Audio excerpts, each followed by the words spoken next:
would you like to know? You want to ask some questions or about my Army life or what?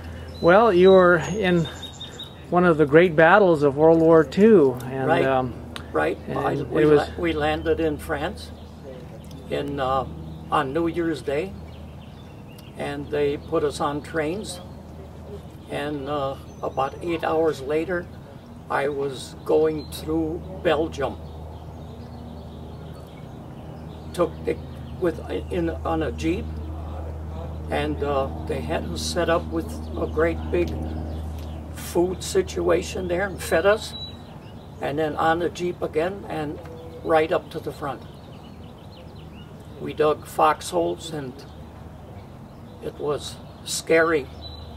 We moved about 3-4 times. They were moving back, we were moving forward, and we got shelled pretty heavy with 88s. We were down underneath our shelter halves with ground on top, and they were blasting us. They knew where we were, and luckily me and about 4 other people came through that. Wow. And then I ended up with frozen feet, and they sent me back, which was about 2 miles with frozen feet. And we got, I would say maybe about a mile from the aid station. And what happened, there was a Jeep,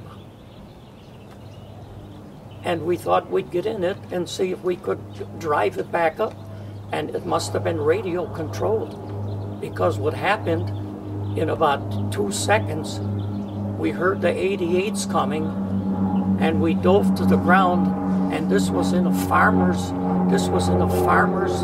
yard where there were haystacks, and they shot 8 shells right around us in a circle. Wow. I'll tell you, it was very scary. We finally walked up to the aid station.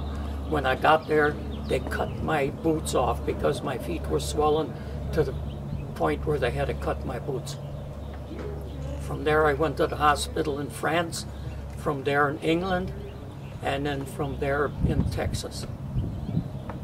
That's my whole that's my Army story. That's quite a story, and now here you're at a point in life where you should be taking it easy, and they're putting you through a lot of trouble, aren't they? I know, and we got a scary situation.